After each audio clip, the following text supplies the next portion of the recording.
Assalamualaikum friends, जनाब welcome back to another video the second part of the stages of the pathogenesis. बहुत ही मज़े की video होने जा रही है जी। आप लोगों ने शुरू से लेकर एंड तक ज़रूर इसको देखना है। इसको मैं पार्ट्स में डिवाइड कर दूंगा, तो आप उस जिस पार्ट को देखना चाहते हैं उस हेडिंग वाइज उस पार्ट पे क्लिक करके उसको आसानी से देख सकते हैं। ठीक है जी। तो स्टार्ट करते हैं जी। पहला स्टेप और दूसरा स्टेप हम लोगों ने देख लिया था प्रीवियस वीडियो में, जिसका लिंक आपको पहले कमेंट में और आई बटन में मिल जाएगा, जिसमें मैंने बताया हुआ है बाकायदा तौर पे कि ट्रांसमिशन जो है वो किस तरह से होती है, पहला स्टेज, और अडहेरेंस जो है जो दूसरा स्टेज हमने डिस्कस किया।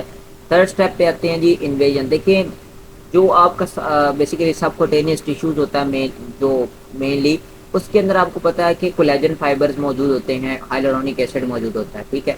अब बैक्टीरिया तब ही अंदर मूव कर पाएगा इन स्ट्रक्चर्स के जब वो इनको तोड़ पाएगा। ठीक है। यानी कि कोलेजन को, हाइलुरोनिक एसिड को जब वो ब्रेक करेगा, क्योंकि स्ट्रक्चर की फॉर्मेशन इससे हुई है, तो ही वो उसमें इन्वेट कर सकेगा। उसके अंदर इन्वेसिवनेस जो है उसकी तभी होगी जब वो इन स्ट्रक्चर्स को तोड़ेगा। और इन स्ट्रक्चर्स को तोड़ने के लिए वो मुख्तलिफ एंजाइम्स को, मुख्तलिफ जो है वो टॉक्सिन्स को यूज़ करता है, जिसको हम आज की इस वीडियो के अंदर जो है वो देखने की, समझने की कोशिश करेंगे। और उसके बाद वो फिर वहाँ पे ही इन्फ्लेमेशन करना शुरू कर देता है, सोजिश करना शुरू कर देता है, और फिर कुछ लीजन्स बनाता है मुख्तलिफ किस्म की, जो है वो लीजन्स फॉर्म करता है, जिसको मज़ीद हम देखेंगे। मेनली ग्रेनुलोमेटस लीजन्स फॉर्म करता है। ठीक है। और इसके अलावा जो है हमारे पास इन्फ्लेमेशंस होती है मुख्तलिफ किस्म की। ठीक है। बाद में पस प्रोड्यूस होती है, बाद में जो है वो पस नहीं प्रोड्यूस होती। तो ये मुख्तलिफ किस्म की इन्फ्लेमेशंस होती हैं। और फिर उसके बाद हम देखेंगे कि इंट्रासेलुलर सर्वाइवल क्या होता है, वो भी इस वीडियो में हम देख लेंगे। ठीक हो गया। तो बैक्टीरिया जो है वो बेसिकली क्या करता है कि मुख्तलिफ, सबसे पहले हम एंजाइम्स के ऊपर बात करते हैं कि वो कौन कौन से एंजाइम है जो वो यूज़ करके अपने आप को भी महफूज बना रहा होता है इम्यून सिस्टम से, डिफाइन निज़ाम से, और अंदर भी मूव कर रहा होता है। तो मैंने जैसे बताया कि उसके पास बेसिकली स्ट्रक्चर में कोलेजन और हाइलुरोनिक एसिड है, इनको तोड़ना है। तो इनको तोड़ने के लिए जो एंजाइम है वो भी इन्हीं के नाम पे, कोलेजिनेस जो कोलेजन को तोड़ेगा, और हाइलुरोनिडेज जो हाइलुरोनिक एसिड को ब्रेक करेगा। ये दोनों एंजाइम क्या करेंगे, मिलेंगे, जो कि बेसिकली अंदर प्रेजेंट होंगे इस बैक्टीरिया के। तो ये क्या करेंगे, रिलीज होंगे कोलेजनेस और हाइलुरोनिडेज। ये क्या करेंगे, कोलेजन को और हाइलुरोनिक एसिड को ब्रेक करेंगे, जिसके ज़रिए से ये थ्रू सबकुटेनियस टिश्यू स्प्रेड करेगा बैक्टीरिया। ठीक है। और ये स्पेशली सेलुलाइटिस में बहुत ज़्यादा इंपॉर्टेंट है। सेलुलाइटिस कौन करता है, स्ट्रेप्टोकोकस पायोजन करता है। ठीक हो गया। ग्रुप ए स्ट्रेप्टोकोकस है, GAS। ठीक है जी। ये काज करता है। अब सेलुलाइटिस और रिसिपेलिस के बारे में बेसिकली है, दोनों रिलेट करती हैं, लेकिन इनमें थोड़ा सा फ़र्क है। इसके बारे में ना हम जब ग्रुप ए स्ट्रेप्टोकोकस की डिजीज़ या स्ट्रेप्टोकोकस पायोजेनियस को पढ़ेंगे, उसमें हम देखेंगे कि ये क्या चीज़ होती है। ठीक है। तो सेलुलाइटिस जो ये स्ट्रेप्टोकोकस पायोजेनियस बहुत सारी डिजीज़ करता है, ये उसमें से एक है सेलुलाइटिस। तो उसको जो सेलुलाइटिस है वो भी मेनली इसी तरह से होती है कि वो भी कोलेजनेस और हाइलुरोनिडेज को रिलीज करता है, जिसकी वजह से क्या होता है, कोलेजन और हाइलुरोनिक एसिड की ब्रेकडाउन होती है, और ये बैक्टीरिया अंदर मूव करता है, वहाँ पे इन्फ्लेमेशन काज कर पाता है। ठीक है। और इन्वेड कर पाता है। अच्छा, इसके अलावा क्या होता है कि इसके पास एक एंजाइम होते हैं कुछ बैक्टीरिया के पास, जिसे कहते हैं कोएगुलेज। ठीक है। कोएगुलेज जो है ये टेस्ट भी लगाया जाता है अक्सर। ठीक है। जब हम देख रहे होते हैं बेसिकली हमारे पास सबसे पहले ग्राम स्टेनिंग होती है। ग्राम स्टेनिंग जब होती है ना, तो उससे हमें पता चलता है कि बैक्टीरिया जो है बेसिकली जो आया है हमारे पास कल्चर लगाने के बाद, वो ग्राम पॉजिटिव है या ग्राम नेगेटिव है। तो उसे देख के हम ये तय करते हैं कि अब हमने इसकी तशखीस के लिए कौन से फर्दर टेस्ट लगाने। तो ग्राम पॉजिटिव है, अगर एक चार्ट अगर मैं आपको नज़र आ रहा होगा, उससे हमें पता चल जाता है कि अगर ग्राम जैसे पॉजिटिव है मिसाल के तौर पे, तो ग्राम पॉजिटिव में हमारे पास दो कैटेगरीज होती हैं। सबसे पहले हम कैटालेज टेस्ट लगाते हैं।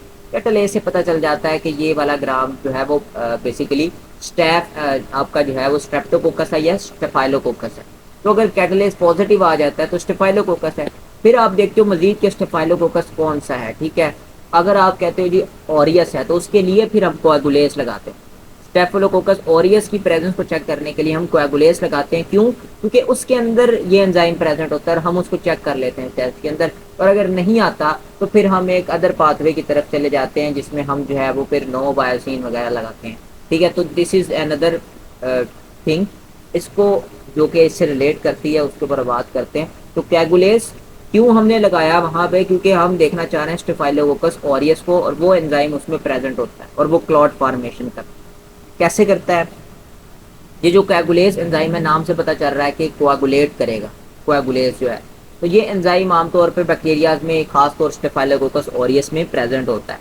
ठीक है, अब ये क्या करता है कि जब बैक्टीरिया में जाएगा, तो बैक्टीरिया जब ये बॉडी में जाएगा तो ये क्या करेगा कि ये एंजाइम क्या करेगा, क्लॉट फॉर्मेशन करेगा अपने गिर्द। ठीक है, यानी ये बैक्टीरिया अपने गिर्द एक क्लॉट की फॉर्मेशन, एक तय बना लेगा, और इस तरह से वो मजीद एक प्रोटेक्शन की लेयर में आ जाएगा, जिससे वो किससे बचना शुरू कर देगा, मुख्तलिफ किस्म के इम्यून सेल से बचना शुरू कर देगा। ठीक है, फाइब्रिन का क्लॉट फॉर्मेशन इससे तेज हो जाएगी कोगुलेस एंजाइम से, और वो अपने गिर्द क्या करेगा, एक क्लॉट की फॉर्मेशन कर लेगा ये बैक्टीरिया। इसी तरह एक एंजाइम होता है IgA प्रोटीएस।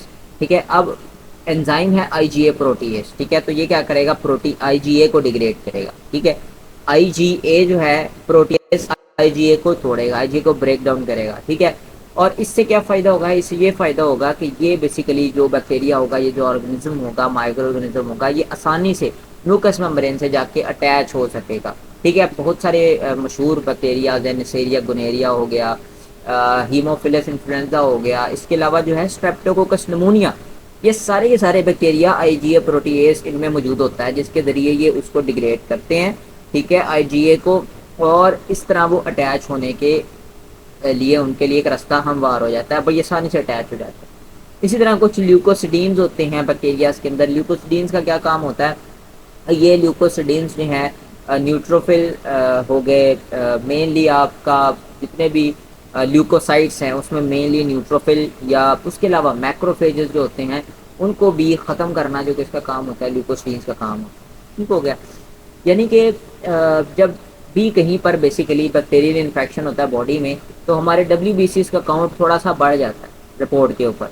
तो ये वाइट ब्लड सेल के काउंट जैसे ही इंक्रीज करता है, तो इसके अंदर क्या होता है कि हमारे मेनली अगर बैक्टीरियल इन्फेक्शन है, जो न्यूट्रोफिल्स का काउंट ज़्यादा हो जाता है, तो वो न्यूट्रोफिल्स बेसिकली ज़्यादा होते हैं और उन्हीं को इन बैक्टीरिया से निपटना होता है। तो हम यही देख रहे हैं कि ये बैक्टीरिया कैसे अपनी बीमारी कर रहे हैं। तो ये बैक्टीरिया उन न्यूट्रोफिल से बचने के लिए क्या कर रहे हैं, ये ल्यूकोसिडीन्स रिलीज कर रहे हैं, जो उन न्यूट्रोफिल्स को ख़त्म कर रहा है, जो मैक्रोफेजेस जो बेसिकली खा रहे हैं इन सेल्स को, उनको भी ख़त्म कर रहे हैं। तो ये उसमें हेल्प कर रहा है। इसी तरह कुछ हमारे पास स्ट्रक्चर्स मज़ीद मौजूद होते हैं जो कि जो हमारे होस्ट का एक डिफेंस मैकेनिज्म है उसको कमज़ोर बनाने में मज़ीद जो है वो काम कर रहे होते हैं। ठीक है, ये बैक्टीरिया के पास चीज़ें होती हैं जिनके ज़रिए से वो उसकी जो सलाहियत है डिफेंस की हमारे होस्ट के पास, उसको लिमिट कर रहा होता है, उसे कम करने की कोशिश कर रहा होता है। ठीक है, अब वो स्पेशली आपको पता है कि पॉलीसेकेराइड जो कैप्सूल है स्ट्रक्चर में हमने देखा था, तो उस पॉलीसेकेराइड कैप्सूल का क्या काम होता है, ये पॉलीसेकेराइड जो कैप्सूल होती है इसका जो सबसे इम्पोर्टेंट काम है वो ये होता है कि इसने अपने आप को खाने नहीं देना होता। हमारे जो मुख्तलिफ इम्यून सेल्स आते हैं, मैक्रोफेजेस आते हैं, उन्होंने क्या करना होता है, जो इस तरह के सेल्स हैं उन्हें इनगल्फ करना होता है, निगलना होता है। तो ये उससे बचते हैं, इनकी जो एक्टिविटी है वो क्या है, एंटी फैगोसिटिक होती है। ठीक है, तो ये नेगेटिव नेगेटिव चार्ज होता है, तो ये दोनों आपस में एक दूसरे को रिपेल करने की कोशिश करते हैं। ठीक है, यानी सेल्स के ऊपर नेगेटिव चार्ज होता है और ये भी अपने ऊपर नेगेटिव चार्ज क्रिएट कर लेता है, जिसकी वजह से जब इम्यून सेल्स जो हैं इसके पास आते हैं तो मनफी मनफी चार्ज एक दूसरे को रिपेल करते हैं, जिसकी वजह से दोनों एक दूसरे से दूर होते हैं और वो इसको इनगल्फ नहीं कर पाते, निगल नहीं पाते। तो ये एम प्रोटीन जो है ये भी प्रेजेंट होती है। ठीक है, तो ये ग्रुप ए स्ट्रेप्टोकोकस के पास, या आप इसमें मेनली स्ट्रेप्टोकोकस पायोजेनिस कह सकते हैं, तो इसके पास जो है वो एम प्रोटीन प्रेजेंट होती है। और इसके अलावा जो प्रोटीन ए है वो स्ट्रेप्टोकोकस ऑरियस के पास प्रेजेंट होती है। स्ट्रेप्टोकोकस पायोजेनिस के पास होती है एम प्रोटीन और स्ट्रेप्टोकोकस ऑरियस के पास होती है ए, जो है वो ए प्रोटीन। ठीक हो गया, तो एम प्रोटीन जो होती है ये एंटी फैगोसाइटिक होती है। ठीक है, यानी कि सेल्स को इनगल्फ नहीं करने देती। ठीक है, बैक्टीरिया को।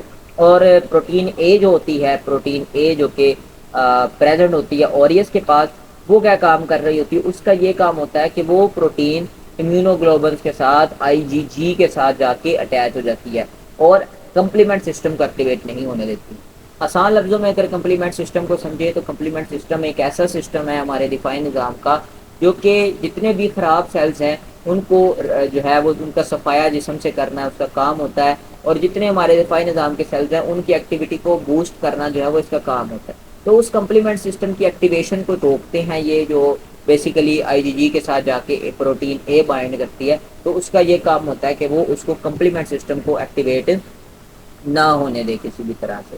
ठीक है, तो अभी ये हमने थोड़ा सा समझा कि वो किस तरह इन्वेसिवनेस होती है।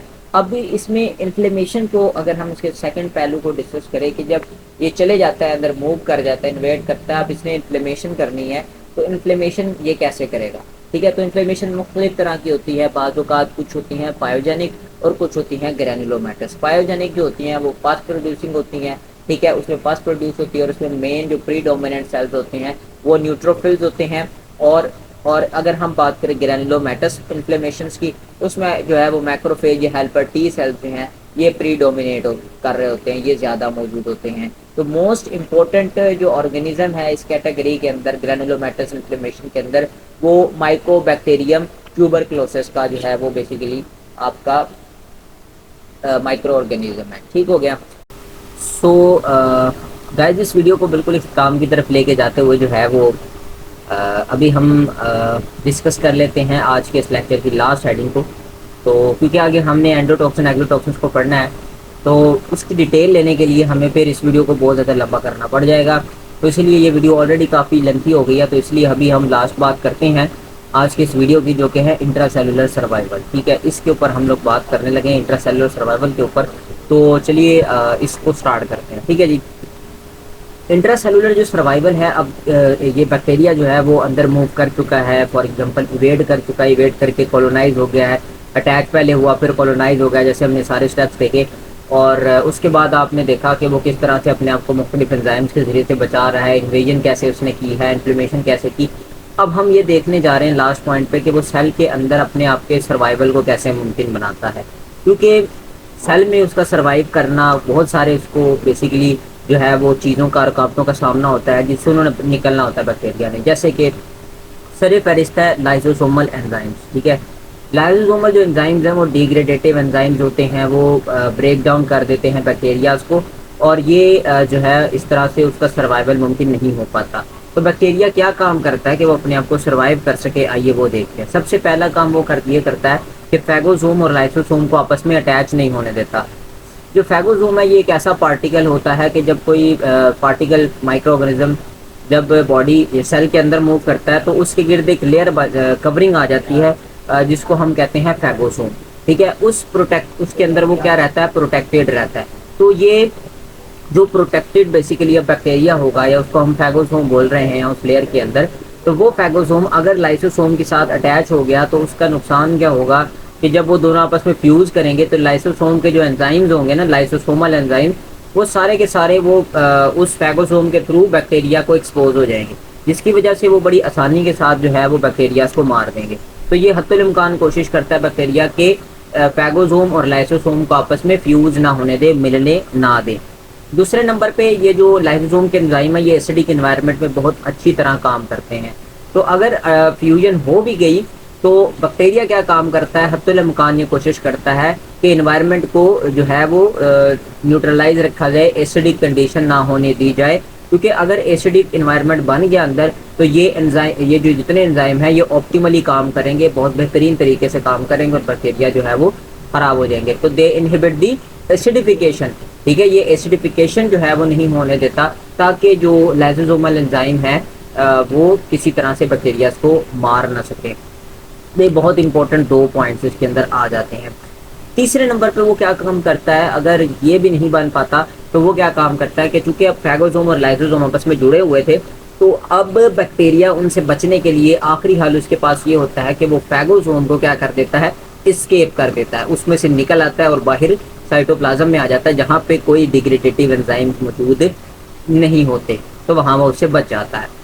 इसकी अगर हम एग्जांपल्स देखें तो ये जो पहले 2 मैकेनिज्म हमने डिस्कस करे हैं, मैकेनिज्म नंबर 1 और 2, यानी लाइसोसोम और फैगोसोम का मिलना और एसिडिफिकेशन का होना, इनसे बचने का जो तरीकाकार इख्तियार किया जाता है, तो जितने भी मेंबर्स हैं किसके जेनरा किस माइकोबैक्टीरिया के, वो सारे के सारे मैकेनिज्म नंबर 1 और मैकेनिज्म नंबर 2 को फॉलो करते हैं, यानी फर्स्ट और सेकंड मैकेनिज्म को फॉलो करते हैं, ठीक है। इसी तरह लिजियोनेला जो है वो भी मैकेनिज्म नंबर 1 और 2 को फॉलो करता है, लेकिन जो लिस्टीरिया स्पीशीज हैं वो थर्ड मैकेनिज्म जो मैंने बात की कि वो निकल आता है, स्केप कर लेता है, साइटोप्लाज्म में आ जाता है, वो जो है लिजियोनेला जो है वो इस सॉरी टू से लिस्टीरिया जो है वो इस पाथवे को फॉलो करता है। आई होप सो वीडियो आपको अच्छी लगी होगी, लाइक करके चैनल को सब्सक्राइब कर लें। मिलेंगे नेक्स्ट वीडियो में जिसमें हम इस स्टेजेस ऑफ पैथोजेनेसिस को खत्म करेंगे।